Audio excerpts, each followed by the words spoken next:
नमस्कार दोस्तों।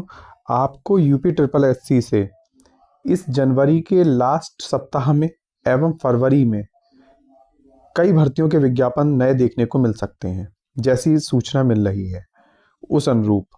और लेखपाल की आप देख रहे हैं वैकेंसी आ ही चुकी है, इस पे फॉर्म भरे जा रहे हैं। तो जिन्होंने भी फॉर्म ना भरा हो वो तत्काल जाके अपना फॉर्म भर दें, क्योंकि इसकी कट ऑफ 50 नंबर भी जा सकती है लेखपाल की। तो लेखपाल का फॉर्म मिस ना करें और उसका जाके फॉर्म भर दें।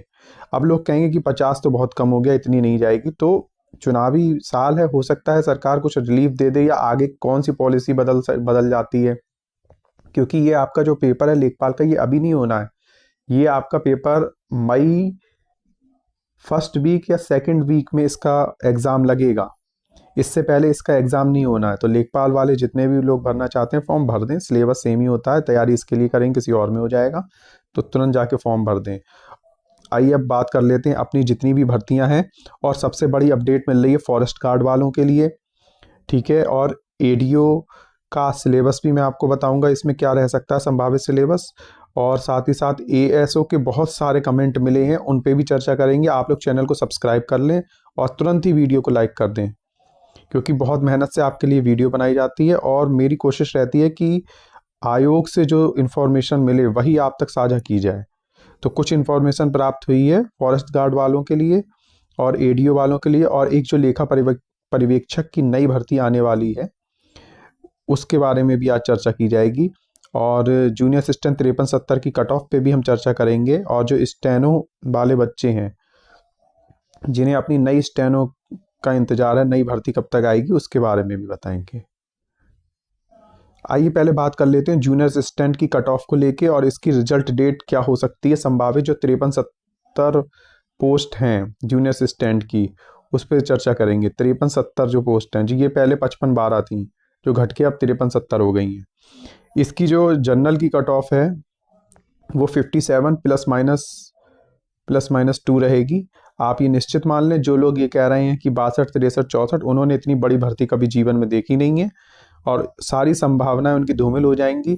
जो ये कह रहे हैं कि 30 नंबर उसमें बढ़ी है नेत्र परीक्षक में, इसमें भी उतनी ही बढ़ेगी, ऐसा कुछ भी नहीं है। इसमें नंबर ऑफ वैकेंसीज ज़्यादा हैं, ठीक है। और आप ये मान के चलें कि टाइपिंग में भी बहुत बच्चा फेल हुआ है, सब बच्चे पास नहीं हुए हैं, ठीक है।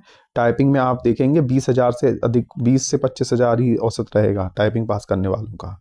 तो इसकी कट ऑफ बहुत ज़्यादा नहीं बढ़ के लगेगी, ठीक है। और जनरल की 57 प्लस माइनस 2 रहेगी। बाकी आप इस ग्राफ में देख सकते हैं, उसी अकॉर्डिंग ओबीसी वाले, ईडब्ल्यूएस वाले, गर्ल्स, एससी और एसटी, ये अपनी कट ऑफ देख लें। और गर्ल्स भी कम नहीं है, गर्ल्स भी अच्छी खासी मात्रा में है इसमें। जो लोग ये कह रहे हैं कि गर्ल्स बहुत कम है, ऐसा कुछ नहीं है। गर्ल्स की कट ऑफ आप देखेंगे ठीक ठाक कट ऑफ रहने वाली है गर्ल्स की। इतनी कम कट ऑफ भी नहीं रहेगी जितना अनुमान लगा रहे हैं कि सारी गर्ल्स हो जाएंगी, ऐसा कुछ नहीं होता है। हर भर्ती में ऐसे ही रूमर्स उड़ते हैं, लेकिन होता कुछ नहीं है, ठीक है। तो जूनियर असिस्टेंट वाले जिनके जनरल में 57 प्लस माइनस 2 हैं, वो खुद को सेफ माने और अपनी आगे की तैयारी जो होगी वो जैसे ही रिजल्ट आएगा, आपका जो रिजल्ट संभावित है वो फरवरी से पहले ही आपका रिजल्ट देखने को मिल जाएगा, ठीक है। तो आप लोग बिल्कुल निश्चिंत रहें, आपका रिजल्ट आने ही वाला है। जो काम है थोड़ा बहुत बचा है वो बाकी पूरा हो जाएगा। तो जैसे ही आपका रिजल्ट आता है आपको डीवी लेटर जारी कर दी जाए, फिर आपकी डीवी हो जाएगी। फॉरेस्ट गार्ड वाले स्टूडेंट्स के लिए मैं बताना चाहूँगा, जो फॉरेस्ट गार्ड में 709 पोस्ट हैं, इसमें आपको जो कट ऑफ है वो चौंकाने वाली देखने को मिल सकती है।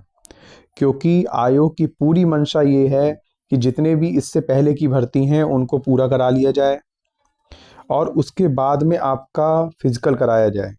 और आपकी फिजिकल की डेट पता चली है मुझे, जिसको मैं आपको आज बताने जा रहा हूँ।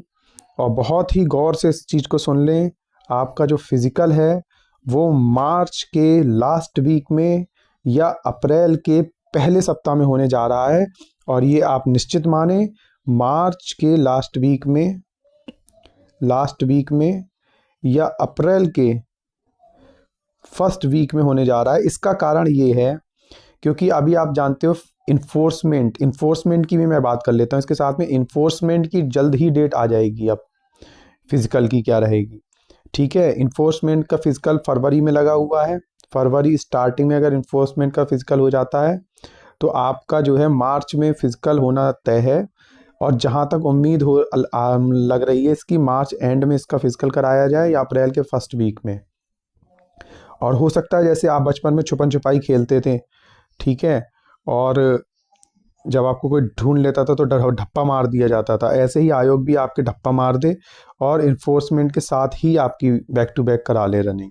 लेकिन ये तभी संभव है जब आपका रिजल्ट इस महीना जारी कर दिया जाता है। अगर इस महीने आप फॉरेस्ट वालों का रिजल्ट नहीं आता है तो मुश्किल होगा उनको कराना, इसमें थोड़ा सा समय लगेगा। इसलिए जहाँ पूरी सूचना मिली है कि मार्च के लास्ट वीक में आपका रनिंग कराई जा सकती है, वरना अप्रैल के फर्स्ट वीक से आगे आपकी रनिंग नहीं बढ़ेगी, इसी में आपकी रनिंग करा ली जाएगी। तो जो मेरे फॉरेस्ट गार्ड वाले भाई बहन हैं वो बिल्कुल अपनी तैयारी में लगे रहें। 709 पोस्ट हैं। जनरल की कट ऑफ की बात कर लेते हैं इसकी। जनरल की कट ऑफ 52 ±1। और जो लोग कह रहे हैं कि आप कट ऑफ ज़्यादा बता रहे हैं, बढ़ा के बता रहे हैं, मैं आपको श्योर करना चाहता हूँ कट ऑफ यही रहेगी। आपको अच्छा लगे या बुरा लगे, लेकिन कट ऑफ जनरल की यही जाने वाली है। बाकी लोग अपनी कैटेगरी वाइज इस चार्ट में देख रहे होंगे कट ऑफ, वैसे ही अनुमान था, इसको मान लें। इसमें सबसे आसान इस बार अगर किसी के लिए है तो गर्ल्स के लिए है, क्योंकि गर्ल्स कम संख्या में है। तो आप लोग मार्च लास्ट वीक मान के इसकी प्रिपरेशन करें। आपका मार्च लास्ट वीक में फिजिकल इसका हो जाएगा 100%। आयोग अगर उससे पहले कराता है तो ये बहुत ही तेज आयोग है अब, और इसको ये कराने में संपन्न है, इसीलिए बहुत जल्दी आपको इसकी सारी डेट्स और रिजल्ट्स देखने को मिलेंगे। उम्मीद है कि फरवरी में आपका जो है इसका रिजल्ट जो है वो जारी कर देगा आयोग। और फरवरी में इसका रिजल्ट जारी करते ही रिजल्ट के साथ में ही आपका डेट होगी फिजिकल की। तो आप लोग बिल्कुल तैयारी कर लें। हो सकता है कि मे बी 20% चांस अब लग रहे हैं कि इन्फोर्समेंट के साथ ही आपका रनिंग हो जाए, लेकिन उसके लिए आयोग को बहुत तेज़ी दिखानी होगी, बहुत तेज़ी से इस पे काम करना होगा। मुझे जो सूचना मिली है लास्ट वीक में आपका मार्च के लास्ट वीक या अप्रैल फर्स्ट वीक में आपकी रनिंग निबट जाएगी इसकी। तो फॉरेस्ट गार्ड वाले निश्चिंत रहें। इसकी कट ऑफ जो मैंने बताई है इससे बिल्कुल कम नहीं जानी है, कट ऑफ यही रहेगी, क्योंकि इसमें पोस्ट बहुत कम है और बच्चों ने अच्छे नंबर पाए हैं। ऐसा कुछ नहीं है, लोग कह रहे हैं कि क्या नंबर हवा में लटक रहे थे या पेड़ पे लटक रहे थे। देखिए, आपका पेपर नहीं अच्छा हुआ इससे का ये मतलब नहीं कि सबका पेपर नहीं अच्छा हुआ है। 7009 स्टूडेंट ने पेपर दिया है। 7009 में 1000 बड़े आराम से जो हैं बच्चे वो 60+ करके आए हैं, और 3000 बच्चों की संख्या ऐसी है जिन्होंने 50 से प्लस किया हुआ है। तो कहाँ से आपकी कट ऑफ आप ये समझ रहे हैं कि कम होके लग जाएगी जनरल की? ठीक है, ऐसा कुछ नहीं है कि कट ऑफ 40 या 35 नंबर जा रही है, ऐसा आप मान के ना चलें, ठीक है, और किसी को धोखे में रखना ठीक भी नहीं है। अब बात कर लेते हैं हमारी नेक्स्ट वैकेंसी के बारे में। देखिए, हम चर्चा करेंगे एक बहुत ही अपनी अच्छी वैकेंसी है यूपी ट्रिपल एससी की। 4200 पे ग्रेड की भर्ती है ये, 4200 पे ग्रेड की भर्ती है। एएसओ और एडीओ की भर्ती। एडीओ पे आपको पता है 545 प्लस पोस्ट पे ये भर्ती आएगी। लोग इसकी बार बार कट ऑफ पूछते हैं, जबकि मैंने इसकी पैड कट ऑफ बता दी है। पैड कट ऑफ इसकी आप 60 नंबर से 50 नंबर के बीच कोई कट ऑफ आपकी लगने वाली है, और आप यही मान के तैयार करें एडीओ के लिए। एडीओ वाले स्टूडेंट की हम पहले बात कर रहे हैं, ठीक है। तो एडीओ वाले जो हैं वो 60 से 50 नंबर मान के इसकी तैयारी करें अपनी। इस जितने बच्चे 50 के ऊपर हैं, 50 से 60 के अंदर हैं, वो इसकी एडीओ के लिए तैयारी कर सकते हैं, क्योंकि इसकी कट ऑफ बहुत कम भी नहीं जा सकती है। इसमें आपको पता है जो एजुकेशन क्वालिफिकेशन है वो कॉमर्स में प्लस एजी एग्रीकल्चर में प्लस इकोनॉमिक्स में ग्रेजुएशन मांगता है, ठीक है। इसमें किसी प्रकार का आपको ओ लेवल देखने को नहीं मिलता है, ठीक है। तो इसकी कट ऑफ अलग ही लगेगी। लोअर के साथ आना इसका मुश्किल है, लेकिन अगर लोअर के साथ देता है तो भी इसकी कट ऑफ अलग ही बन के लगेगी, जो 545 पोस्ट पे है। तो एडीओ का लोग सिलेबस के लिए ही बहुत परेशान है। आज मैं थोड़ा सा डिस्कस करूंगा आपका सिलेबस जो संभवतः हो सकता है श्योरिटी तभी मिलेगी जब इसका नोटिफिकेशन आएगा, और नोटिफिकेशन के साथ ही इसका सिलेबस भी आएगा। सिलेबस अब अलग से नहीं आ रहा, अब UP सिलेबस साथ ही में दे रहा है। एडीओ में जो है कॉमर्स वाले स्टूडेंट्स बहुत परेशान हैं अपनी डिग्री को लेके। ठीक है, कुछ लोगों के सॉरी सवाल भी हैं कि इसमें जो कॉमर्स है इसमें कौन कौन सी डिग्रियां चलेंगी, तो मैं आपको बताना चाहूँगा इसमें ग्रेजुएशन आपकी कॉमर्स में होनी चाहिए। ठीक है, और वो चाहे बीकॉम हो। ठीक है, और बाकी अगर कॉमर्स में मांगता है तो आपका बीकॉम के साथ में बीबीए, और जो अन्य कॉमर्स में डिग्री होंगी सभी मान्य होंगी। लेकिन यदि केवल बीकॉम लिख देता है तो बीकॉम ही मान्य होगा इसमें। ठीक है, वो जब नोटिफिकेशन आएगा तब चीज़ें साफ हो जाएंगी, पूरी स्थिति स्पष्ट हो जाएगी। तो कुछ लोगों के पास BBA प्लस MCOM है तो वो इसके लिए एलिजिबल हैं, क्योंकि वो कॉमर्स में योग्यता रखते हैं जो इसमें मांगी जाती है। और बीकॉम से बड़ा होता है MCOM, पोस्ट ग्रेजुएशन हो जाता है और उनका ये मान्य कर दिया जाता है। ठीक है, इन सब विवादों पे बाद में जब आयोग बैठता है आपके DV कराने के बाद में, तो सब चर्चा कर लेता है, जिसको मान्य करता है उसको रख लिया जाता है। ठीक है, तो इसके लिए बहुत परेशान होने की ज़रूरत नहीं है। और ये ADO की भर्ती भी आपको बहुत जल्द देखने को मिलेगी। पहले जो कतार में है वो लोअर PCS की आएगी सबसे पहले, उसके बाद में ASO की आएगी। लोग पूछ रहे हैं ये कब तक आएंगी, तो मैं आपको बताऊंगा जनवरी में आपको एक विज्ञापन देखने को मिलेगा इनमें से। और अगर किसी भी कारणवश नहीं मिलता है तो आप ये मान के चलें जो आरक्षण का मुद्दा है उसकी वजह से ये जो विज्ञापन है इसमें देरी हो रही है। ठीक है, वरना लोअर या ASO में से कोई आपको एक विज्ञापन देखने को मिलेगा। लोग कह रहे हैं कि लोअर का पहले आपको देखने को मिलेगा। लोअर और ASO लगभग लगभग समान समय पे ही भर्तियां आई थी, और तब से ये भर्तियां हमको देखने को नहीं मिली हैं। लोअर को कुछ ज़्यादा ही समय हो गया, तो हो सकता है कि लोअर को आपको पहले ही देखने को मिल जाए, और ये भी हो सकता है कि लोअर और ASO एक साथ विज्ञापन दे दे आयो, क्योंकि सभी तैयार हैं और सभी आपको देखने को मिलेंगे।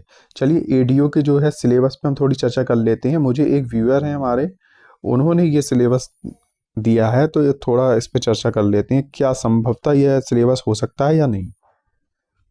ये देखिए, ये इन्होंने सिलेबस साझा किया है। ADO में इन्होंने लिखा है UPG के 20 नंबर, कंप्यूटर 15 नंबर।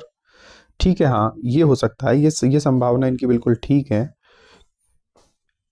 और इन्होंने ये बताया है कि सहकारी समिति में 15 मार्क्स के क्वेश्चन आएंगे, ये भी हो सकता है, पॉसिबिलिटी है।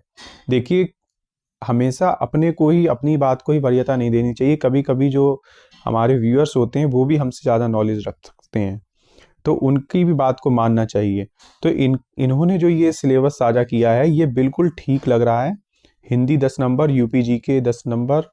ठीक है, और बीकॉम मतलब इनका कहने का मतलब कॉमर्स आपको 30 नंबर की देखने को मिल जाएगी, इकोनॉमिक्स 30 नंबर की देखने को मिल जाएगी, BSc AG 30 नंबर देखने को मिल जाएगी। तो इनका ये जो सिलेबस है एज इट इज़ आपको देखने को मिल सकता है। मुझे थोड़ा सा डाउट है हिंदी वाले सेक्शन पे, क्योंकि अब हिंदी को ज़्यादा वरीयता भारत में दी नहीं जा रही है। भले ही हमारे देश की राष्ट्रीय भाषा हिंदी हो, लेकिन हिंदी को कोई पूछने वाला है नहीं। और जिस तरीके से हिंदी का वेटेज घटाया जा रहा है प्रश्न पत्रों में से, वही एक कारण है कि आज व्यक्ति की भाषा शैली उतनी उतनी सुदृढ़ नहीं रही है जितनी होनी चाहिए हिंदी के मामले में, क्योंकि हिंदी जब पढ़ेगा ही नहीं तो हिंदी सीखे कैसे। और CBSE बोर्ड के जो स्टूडेंट्स होते हैं वो हिंदी वैसे भी ज़्यादा ध्यान नहीं दे पाते हैं, और जिस तरीके से हिंदी का विलोपन हो रहा है इससे हिंदी का ज्ञान भी बच्चों को आगे नहीं रहेगा। तो हिंदी पे थोड़ा सा संशय है। हिंदी की जगह पे ये विषयगत जो ज्ञान है आपका उसको इंक्लूड कर सकते हैं। ठीक है, जीके रहेगा ही, जीके थोड़ा रखा जाएगा। तो आपका संभावित सिलेबस ये हो सकता है, आप इस सिलेबस को मान के अभी से जो लोग तैयारी करना चाहते हैं वो इसकी तैयारी कर सकते हैं। तो ये जो नरेंद्र मोनू जी हैं इनका धन्यवाद मैं करना चाहूँगा, इन्होंने बहुत ही अच्छा सिलेबस साझा किया है, और इसमें से अगर मैं मानता हूँ 70% सिलेबस भी आपको मिल गया तो बहुत अच्छा होगा। इसमें ये तो आप मानिए कि जो 35 नंबर का कंप्यूटर और UPG के है वो आएगा ही आएगा, ये तो ठीक ही है। और साथ में सहकारी समितियां जो हैं वो जब आपको आ जाए नोटिफिकेशन तभी आप इस पे मेहनत करना चालू करें, क्योंकि आप देख रहे हैं लेखपाल में लोगों ने ग्रामीण परिवेश ग्रामीण परिवेश ग्रामीण परिवेश पढ़ पढ़ के परेशान हो गए। लेकिन अब क्या हुआ, ग्रामीण परिवेश 5 नंबर का है शायद, ऐसे ही दे रखा है उसमें, तो वहाँ पे लोग ठगा हुआ सा महसूस कर रहे हैं। और बीकॉम इकोनॉमिक्स और अपना सब्जेक्ट जो है वो लोग तैयार करें, क्योंकि इस बार जो है स्पेशल कैटेगरी की भर्तियां आपको ज़्यादा देखने को मिलेंगी। इस बार बहुत अध्याचन यूपी ट्रिपल एससी के पास आए हैं। अब देखना यह है कि आरक्षण का मुद्दा बीच में जो फंस गया, ये जितनी जल्दी सॉल्व हो जाए उतनी जल्दी ये विज्ञापन जारी किए जा सकते हैं। ठीक है, तो आप लोग बिल्कुल अपनी तैयारी कीजिए, और जो कॉमर्स वाले हैं वो कॉमर्स पढ़ते रहें, इकोनॉमिक्स वाले इकोनॉमिक्स पढ़ते रहें, बीएससी एजी वाले अपना एजी पढ़ते रहें, क्योंकि ये अब उनके बहुत जगह काम आने वाला है। तो ये सिलेबस बिल्कुल ठीक है, आप इसी के अकॉर्डिंग तैयारी करें अपनी, और ये आपको ठीक होता दिखेगा 70%। देखिए, अब बात कर लेते हैं थोड़ा एएसओ की। एएसओ पे हम एंड में चर्चा करेंगे, क्योंकि एएसओ के बहुत सारे कमेंट हमें मिले हैं। कमेंट के साथ ही हम एएसओ की चर्चा करेंगे, और जो एएसओ की स्पेशल अपडेट्स मिल रही हैं उस पर सब चर्चा करेंगे। उससे पहले देख लेते हैं, एक नई भर्ती आने वाली है, लेखा पर्यवेक्षक की भर्ती। आपने देखा होगा पिछली बार ये भर्ती आई थी 3/2/2024 को, और इसकी पदों की संख्या जो थी लगभग 1828 थी। 1828 थी, सहायक लेखाकार व सहायक लेखा परीक्षक। इस बार लेखा परीक्षक की भर्ती आने वाली है। ठीक है, और इसके 419 के आसपास पद हैं। मैं आपको दिखा देता हूं। ये देखिए, एक विज्ञापन है जो वायरल हो रहा है। ये लेखा इसमें लिखा सहकारी समिति पंचायत लेखा परीक्षा में आपकी ये वैकेंसी आएंगी। और ये जो वैकेंसी है इसमें आपको केवल कॉमर्स वाले ही अप्लाई कर पाएंगे। ये बहुत अच्छी बात है जो कॉमर्स के विद्यार्थी हैं उनके लिए, और ये उन्हीं के लिए 419 पदों पे भर्ती आ रही है। इसमें अन्य क्वालिफिकेशन वाले अप्लाई नहीं कर पाएंगे, केवल कॉमर्स वाले ही इसमें अप्लाई कर पाएंगे। इसमें आप पदों की संख्या देखोगे, 419 लेखा परीक्षक पद का ई अध्याचन उत्तर प्रदेश अधीनस्थ सेवा चयन आयोग लखनऊ को प्रेषित कर दिया गया है, जो कि समन्वित आयोग द्वारा पावती संख्या, मतलब आयोग को यह अध्याचन प्राप्त हो चुका है। तो आप बिल्कुल तैयारी कर लीजिए। कॉमर्स वाले जो विद्यार्थी उनके लिए बहुत ही अच्छी खबर है ये, उनको ये भर्ती देखने को मिलेगी। इसकी शैक्षिक अर्हताएं अगर हम बात करें, इसकी शैक्षिक अर्हताएं अगर हम देखना चाहें तो इसमें आप देखिए, अभ्यर्थियों के पास किसी मान्यता प्राप्त विश्वविद्यालय से वाणिज्य में स्नातक की डिग्री होनी चाहिए। उनके पास अकाउंटेंसी में पीजी डिप्लोमा होना चाहिए, या फिर अगर स्नातक डिग्री नहीं है तो पीजी डिप्लोमा होना चाहिए। उनकी आयु 21 से 40 वर्ष होनी चाहिए। उन्हें कंप्यूटर ज्ञान में अपनी योग्यता दर्शाते हुए ओ लेवल प्रमाण पत्र, जी हाँ, इसमें केवल और केवल ओ लेवल प्रमाण पत्र मांगता है, समकक्ष नहीं मांगता है। तो इसमें ओ लेवल प्रमाण पत्र प्राप्त करना होगा। ठीक है, तो इसमें ओ लेवल की बाध्यता रहती ही रहती है। ये देखिए, जो इसका पिछली बार नोटिफिकेशन आया था उसमें ये दे रखा था, अनिवार्य शैक्षिक अर्हता में उत्तर प्रदेश सरकारी विभाग अधीनस्थ सेवा लेखा संवर्ग लेखा नियमावली 7 नवंबर 2014 के नियमावली 10 उत्तर प्रदेश सरकारी विभाग अधीनस्थ सेवा परीक्षक नियमावली 2015 ब्ला ब्ला ब्ला सहायक लेखाकार लेखा परीक्षक के पद पर सीधी भर्ती हुई थी। 1828 पदों पर अर्हताएं होनी आवश्यक हैं। इसमें साफ दे रखा है कि 1 नंबर पर भारतवर्ष में विधि द्वारा स्थापित विश्वविद्यालय से कॉमर्स में स्नातक की उपाधि, अथवा सरकार द्वारा मान्यता प्राप्त विश्वविद्यालय अथवा संस्था से अकाउंटेंसी में स्नातकोत्तर डिप्लोमा हो। अगर आपके पास कॉमर्स में उपाधि नहीं है तो अकाउंटेंसी में स्नातकोत्तर डिप्लोमा मांगेगा। ठीक है, और इसमें जो है बीकॉम वाले, बीबीए वाले, एमकॉम वाले सभी अप्लाई कर सकते हैं, केवल और केवल कॉमर्स वाले विद्यार्थी जो हमारे हैं। ठीक है, सभी अप्लाई कर सकते हैं। सरकार द्वारा मान्यता प्राप्त किसी संस्थान से कंप्यूटर संचालन में ओ लेवल डिप्लोमा, इसमें ओ लेवल डिप्लोमा की अनिवार्यता है, उसके बगैर आप इसमें अप्लाई नहीं कर सकते। तो अब कोई भी ये ना पूछे कि कॉमर्स वाले कौन कौन है इसमें अप्लाई कर सकते हैं, केवल कॉमर्स वाले प्लस ओ लेवल होना चाहिए। आपने बीकॉम किया हो, आपने बीबीए किया हो, आपने एमकॉम किया हो, आप इसमें अप्लाई कर सकते हैं। ठीक है, अगर आपने एमबीए किया है फाइनेंस में तो आप तब भी कर सकते हैं। ठीक है, उसके लिए मैं एक बार चेक करके फिर से आपको बता दूंगा। ठीक है, लेकिन कॉमर्स वाले जितने भी विद्यार्थी हैं वो इसमें अप्लाई कर सकते हैं। अब हम बात कर लेते हैं इसके सिलेबस पे। पिछली बार इसका ये सिलेबस आपको देखने को मिला था। इसमें जो है कॉमर्स से रिलेटेड अधिक पूछा गया था। लगभग 60-65 नंबर का, इसमें कॉमर्स का ही पोर्शन था। अंकेक्षण अंतिम खाता 10 नंबर का। लेखांकन के आधारभूत सिद्धांत 10 नंबर के पूछे गए थे। दोहरा लेखांकन प्रणाली 15 नंबर की आई थी। आरटीजीएस, ई बैंकिंग, बजट नियंत्रण, कंप्यूटर का प्रयोग से 10 क्वेश्चन थे। ठीक है, एडवांस अकाउंटेंसी से 10 थे और टैक्सेशन अंकगणित से 10 नंबर थे। तो बहुत ही विस्तृत इसका सिलेबस था और अच्छा सिलेबस दिया था अकाउंटेंसी वालों के लिए। जो उन्होंने अकाउंटेंसी पढ़ रखी है वो इसे, उनके लिए बहुत ही अच्छा सिलेबस था ये। और आप जानते हैं कि जो आजकल प्रथा चल रही है यूपी ट्रिपल एससी में, कंप्यूटर के 15 क्वेश्चन और यूपी जीके के 20 क्वेश्चन, तो वो इसमें भी आए थे। ठीक है, तो ये सिलेबस था आपका लेखा परीक्षक का, और ये 419 पोस्ट पे आपकी ये भर्ती आने जा रही है। तो जो भी इसकी तैयारी करना चाहे विद्यार्थी वो इसमें लग सकता है, और ये केवल प्योर कॉमर्स वाले स्टूडेंट्स के लिए ये एकमात्र भर्ती होगी। अभी 419 पद हैं, हो सकता है इसमें कुछ अन्य विभागों के भी पद इसमें जोड़ दिए जाएं जो कॉमर्स से आने वाली हैं, तो ये वैकेंसी की संख्या बढ़ के लगभग 1000 तक भी जा सकती है। और पिछली बार 1828 पद पे आई थी। मैं तो भगवान से प्रार्थना करूंगा कि ये भर्ती भी आपको 2000 प्लस पदों पे ही देखने को मिले। बाकी आगे देखते हैं क्या होता है। चलिए, अब आपके जो कमेंट्स हैं एएसओ के रिगार्डिंग, एएसओ पे चर्चा कर लेते हैं। देखिए, आपके कमेंट लेने से पहले मैं आपसे कहना चाहूँगा कि आप चैनल को तुरंत सब्सक्राइब कर लें और इसको लाइक शेयर कर दिया करें। ठीक है, जिससे हमको मोटिवेशन मिले और हम आपके लिए ऐसे ही वीडियो बना के ला सकें और आपके जितने भी डाउट्स एंड क्वायरीज हैं उनको दूर किया जा सके। ये कुछ लोगों ने कमेंट किए हैं और भी कई कमेंट हैं, सबके एक एक करके कमेंट ले लेते हैं फटाफट से। इसी के बीच में हम एएसओ पे भी चर्चा कर लेंगे। देखते हैं पहला क्या है। ये भर्ती लोअर पीसीएस के साथ कंबाइंड आएगी क्या? ओके, ऑडिटर की जी, ये जो ऑडिटर है 400 पदों वाली, ये जो है एक जो भर्ती है ऑडिटर की, जिसे वो सामान्य योग्यता कर दी गई है इसमें। तो ये आपकी कंबाइंड लोअर पीसीएस के ही साथ आएगी और इसमें कोई भी शंका नहीं है, और इसमें शायद ओ लेवल नहीं मांगा गया है इस बार। ठीक है, तो इसमें आप बिल्कुल परेशान ना हो, ये लोअर के साथ आएगी। लोअर पीसीएस टोटल कितनी सीट्स पर विज्ञापन आएगा सर? देखिए, लोअर पीसीएस की जो है टोटल 1500 सीट्स आपको देखने को मिलेंगी, प्लस माइनस थोड़ा बहुत रहेगा, और आपको ये विज्ञापन जनवरी माह के अंत तक देखने को मिल जाना चाहिए, अगर आरक्षण का पेच इसमें नहीं फंसता है तो। वरना फरवरी मार्च अप्रैल में आपको धड़ाधड़ विज्ञापन देखने को मिलेंगे, इलेक्शन से पहले, आचार संहिता लगने से पहले तक। ठीक है सर, ग्रेजुएशन प्लस पीजीडीसीए है, एलिजिबल हूँ। आप एडीयू ऑडिटर की बात कर रहे हैं? जी हाँ, ग्रेजुएशन पीजीडीसीए। आप किसकी बात कर रहे हैं? आपने ये नहीं लिखा है सर इसमें।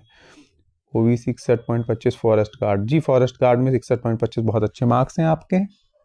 भूपेंद्र सिंह जी, हाँ जी, आपके ये 61.25 बहुत ही अच्छे मार्क्स हैं और आपका निश्चित रूप से सिलेक्शन होगा। आपको अग्रिम शुभकामनाएं। अच्छी जॉब की प्रिपरेशन कर लो, दूर के ढोल सुहावने लगते हैं मियाँ, मैं भी यहाँ आके फंस पड़ा हूँ। इनका कहने का मतलब फॉरेस्ट गार्ड की आप अच्छी जॉब की तैयारी कर लें, फॉरेस्ट से अच्छी भी जॉब है उनकी तैयारी कर लें, मैं यहाँ के फंस गया। बिल्कुल ठीक बात है इनकी भी, क्योंकि फॉरेस्ट की जो नौकरी है वो इतनी भी आसान नहीं है जितने लगती। क्योंकि आपको देखिए, जंगल का जीवन आप जानते हो, आप शहर के जीवन से जाओगे या बहुत ही आपकी मजबूरी होगी तभी आप फॉरेस्ट की नौकरी करोगे। यूपी ट्रिपल एससी में अगर सबसे बाद में कोई नौकरी आती है तो वो फॉरेस्ट की ही है।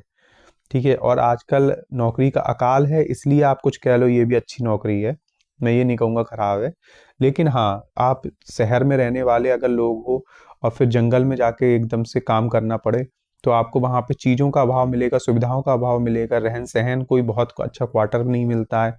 एक आपको बैरिक में डाल देंगे या फिर एक छोटा मोटा एक कमरे का क्वार्टर दे देंगे, उसी में आप पड़े रहोगे, उसमें सीलन आ रही होगी, टपक रहा होगा, ऐसी स्थिति होती है। और आपको फील्ड पे काम करना होता है, जंगल में घूमना होता है, जानवरों का भी खतरा होता है, वाइल्ड लाइफ इतनी भी आसान नहीं है। ठीक है, और आप बाघ और चीते को तो नहीं समझा सकते कि अटैक मत करो हम पे।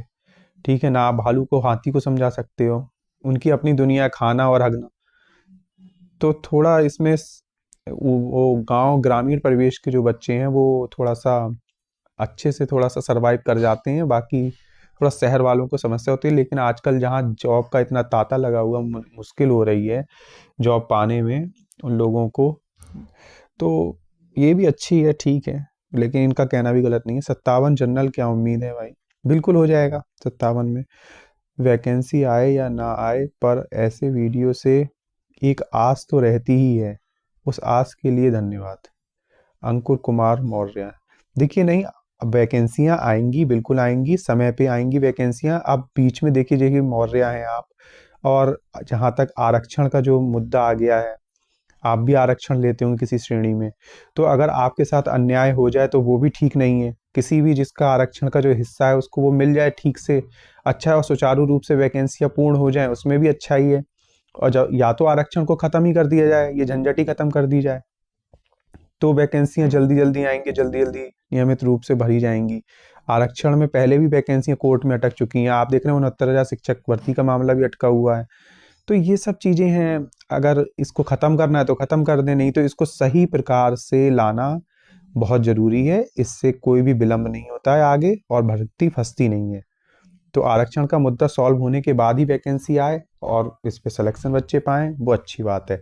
और एक चीज पे और मैं आपका ध्यान आकर्षित करना चाहूंगा, अभी यूपी पुलिस की वैकेंसी आ गई है, उसमें 3-3 वर्ष उम्र बढ़ा दी गई है। तो जो लोग फॉर्म भरना चाहते हैं 25 वर्ष तक जनरल वाले भर सकते हैं, ठीक है। और बाकी सभी के में भी 3 ईयर प्लस किए गए हैं, प्लस उनका जो कोटा रहता है उस हिसाब से वो अपनी अपनी छूट पाएंगे।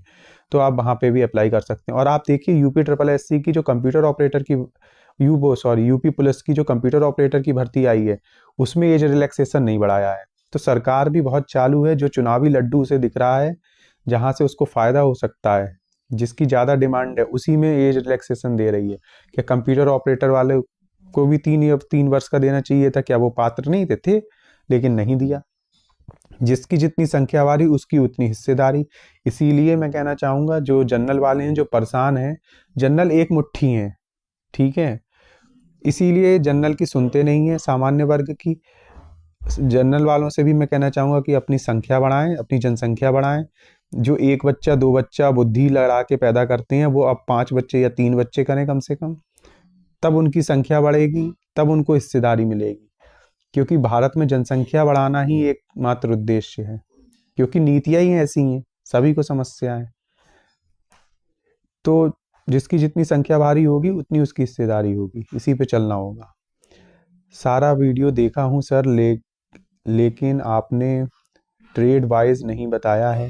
एमकॉम में 3 ट्रेड हैं, मार्केटिंग, एचआर, फाइनेंस है, और मैं मार्केटिंग में एमकॉम हूँ और प्राइवेट किया है। एलिजिबल हूँ कि नहीं एएसओ के लिए? देखिए, एएसओ में जो है एमकॉम प्लेन मांगा है, और साथ में जो एमकॉम उन्होंने उसमें दे रखे हैं, आप उसकी लिस्ट देख लीजिए, आप नेट से निकाल लीजिए, उसमें आप चेक करिए एमकॉम किस किस में दे रखा है। अगर मार्केटिंग में दे रखा होगा तो आप जरूर एलिजिबल होंगे। अगर आपकी डिग्री पे एमकॉम मार्केटिंग लिखा है तो आप एलिजिबल नहीं है, खाली एमकॉम लिखा हुआ है तो आप एलिजिबल है। सर, मैं एमकॉम मार्केटिंग से, ये मैंने ले चुका हूँ। एडीओ कट ऑफ जनरल का कितना जाएगा?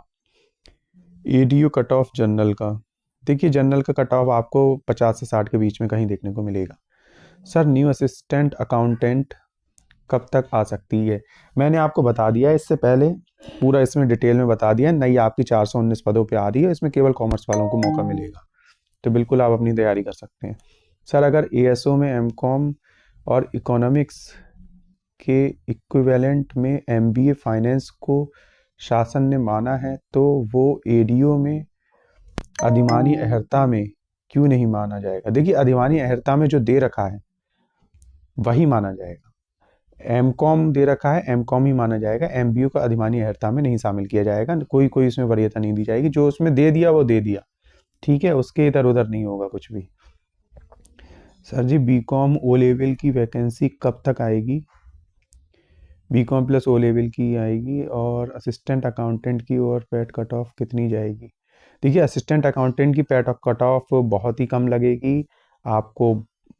केवल कॉमर्स वालों को इसमें मौका मिलेगा, और उनके लिए बहुत ही अच्छा गोल्डन सुनहरा चांस होगा, ठीक है। तो आप बिल्कुल परेशान ना होइए, मैंने इसके पूर्व में बताया है, उसमें आप देख लीजिएगा, डिटेल में चर्चा की है, ठीक है। चलिए, और भर्तियों पे बात कर, ये कुछ और कमेंट है, इन्हें भी ले लेते हैं। भाई, कुछ लोग बता रहे हैं फॉरेस्ट गार्ड रिजल्ट 10 जनवरी तक आ जाएगा, क्या ये पॉसिबल है? बिल्कुल पॉसिबल है। अगर आयोग तेजी दिखाता है तो बिल्कुल आ जाएगा, और जनवरी में अगर आपका रिजल्ट आ जाएगा तो फरवरी मार्च में आपका रनिंग अवश्य हो जाएगी, ठीक है। और इन्फोर्समेंट के साथ भी आपकी रनिंग हो सकती है, और मैंने बता दिया आपका मार्च लास्ट वीक में और अप्रैल फर्स्ट वीक तक ये रनिंग निपट जाएगी, ठीक है। भाई मेरा एमए इकोनॉमिक्स एडीसीए है, एएसओ के लिए एलिजिबल, बिल्कुल एलिजिबल है 100%। अगर आपका एडीसीए जो है वो किसी मान्यता प्राप्त संस्थान से किया हुआ है, यूजीसी अप्रूव्ड है, तो आप बिल्कुल एलिजिबल है। सर एडीओ की पैट कट ऑफ कितनी हो सकती है? 57.66 नंबर हैं जनरल में, क्या हो सकता है? सर आप तैयारी करिए, ठीक है, आपके ठीक नंबर हैं। एक क्वेश्चन है कि मैं एक वीडियो देख रहा था एएसओ रिलेटेड, जिसमें एक टीचर बोल रहे थे कि जिसके पास जो सब्जेक्ट है आप वही ऑप्शनल सब्जेक्ट चूज करेंगे। जैसे मेरे पास एमकॉम है, तो मैं सिर्फ कॉमर्स सब्जेक्ट ऑप्शनल चूज कर सकता हूँ।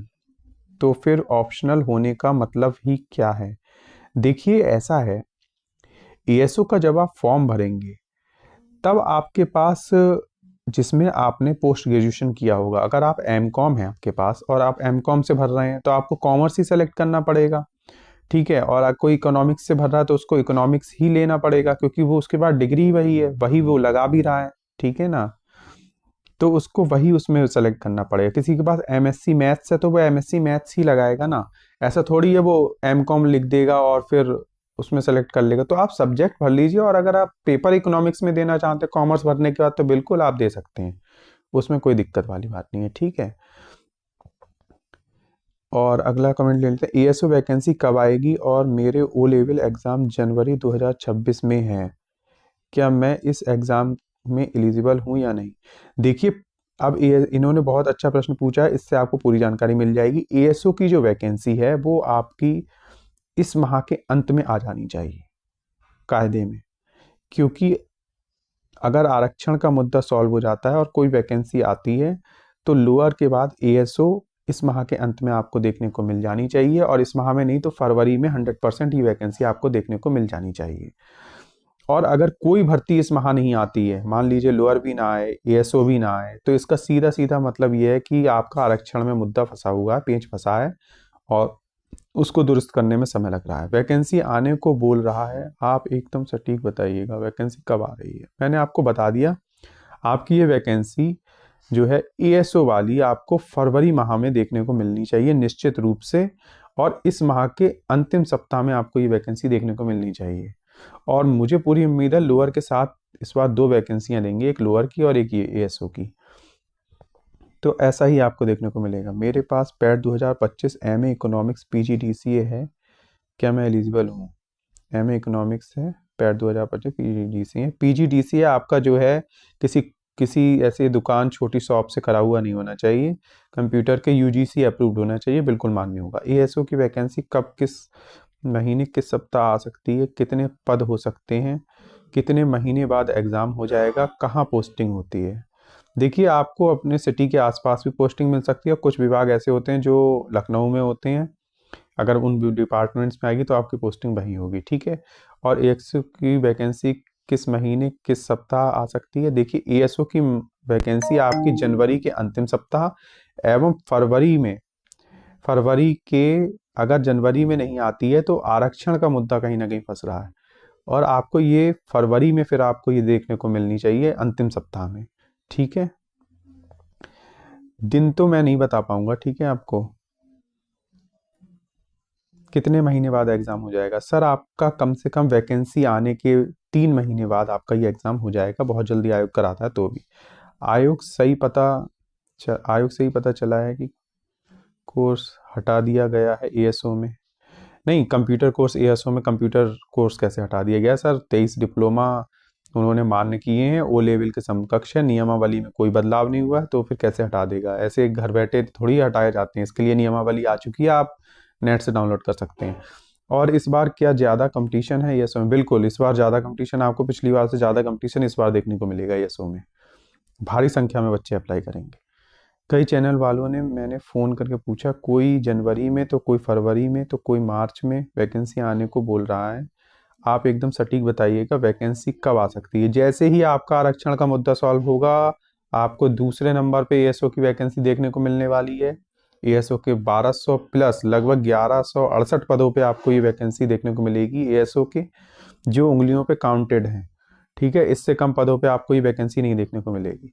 आयोग, चलिए और बाकी ले लिया, कंप्यूटर कोर्स हटा दिया गया। कोई कंप्यूटर कोर्स नहीं हटा है, computer course as it is है एएसओ में। और कमेंट ले लेते हैं। ये किसी ने कमेंट पूछा, सर जो एडीओ की पोस्ट है उसमें ज्वाइनिंग होम डिस्ट्रिक्ट में मिलती है कि नहीं? जी, आपको होम डिस्ट्रिक्ट के आसपास ही ज्वाइनिंग मिलेगी। सर एडीओ में ओ लेवल मांगता है, एडीओ में ओ लेवल नहीं मांगता है। ठीक है, एडीओ में आपको ओ लेवल की आवश्यकता नहीं है। सर जी असिस्टेंट अकाउंटेंट और ऑडिटर में बीकॉम और ओ लेवल को हटा दिया गया है। देखिए अभी असिस्टेंट अकाउंटेंट का मैंने बहुत डिस्कशन किया, आप जाके देख सकते हैं। एक जो वैकेंसी आने वाली है उसमें ना बीकॉम हटा है ना, उसमें कॉमर्स वालों के लिए मौका दिया जाएगा। ठीक है, बिल्कुल परेशान ना होइए। और एएसओ वाले जितने भी स्टूडेंट हैं उनको मैं फाइनली बता देना चाहता हूँ, आपकी एएसओ की वैकेंसी जनवरी एंड में आ जानी थी। जनवरी एंड में पूरी उम्मीद थी, लास्ट वीक में। ठीक है, अगर रिजर्वेशन का मैटर सॉल्व हो जाता है तो आपकी ये वैकेंसी देखने को मिल जाएगी, नहीं तो लोअर की आपको देखने को मिल जाएगी।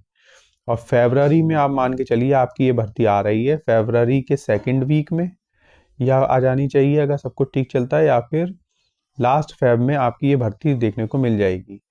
और जो फॉरेस्ट वाले हैं उनका फिजिकल आपको देखने को मिल जाएगा अप्रैल के फर्स्ट वीक में। ठीक है, निश्चित रूप से अप्रैल फर्स्ट वीक तक आपका ये जो फिजिकल है ये निबट जाएगा। आप ये ना मान के चलें अप्रैल फर्स्ट वीक के बाद सेकंड वीक आपका लगेगा, इससे पहले ही आप माने मार्च के लास्ट में आपका फिजिकल निबट जाए। फरवरी में इन्फोर्समेंट वाले तैयार रहें, आपका फिजिकल है फरवरी में 10-11 तारीख में, या फिर डेट आ जाएगी अभी जल्दी। उसी हिसाब से आपका यहाँ पे ये फॉरेस्ट वाले भी तैयार रहें, उनका भी रिजल्ट अगर आ गया तो इन्फोर्समेंट के बाद भी करा सकते हैं वो। और मुझे जो सूचना है वो लास्ट वीक की है, मार्च की। तो बिल्कुल आप लोग तैयारी में लगे रहें अपनी।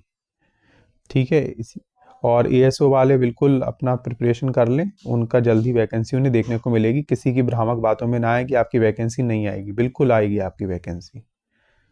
तो आप लोग सभी चैनल को सब्सक्राइब कर लें। और भी कोई प्रश्न अभी बचा हो, वैसे भी मुझे लगता नहीं कोई प्रश्न बचा होगा, और जैसे ही आपकी कोई नई अपडेट आती है मैं आपको तुरंत ही बताऊंगा। और आज भी एक एडमिट कार्ड जारी किया है, ठीक है, मुख्य सेविका वाला, लगभग 5000 प्लस पोस्ट हैं, उसका भी पेपर होने जा रहा है, तो उसका आप एडमिट कार्ड डाउनलोड कर लें।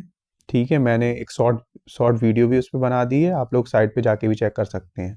और जहाँ तक बात है एएसओ और लोअर पीसीएस की, तो इनके जो दिन जा रहे हैं वही जा रहे हैं, किसी भी समय इनका नोटिफिकेशन आ सकता है। अगर ये आरक्षण का मुद्दा नहीं फंसा होता तो ये आ गया होता, लेकिन आरक्षण का मुद्दा है, सॉल्व हो जाएगा, आ जाएगी आपकी भर्ती। तो आप सभी चैनल को सब्सक्राइब कर लें। धन्यवाद।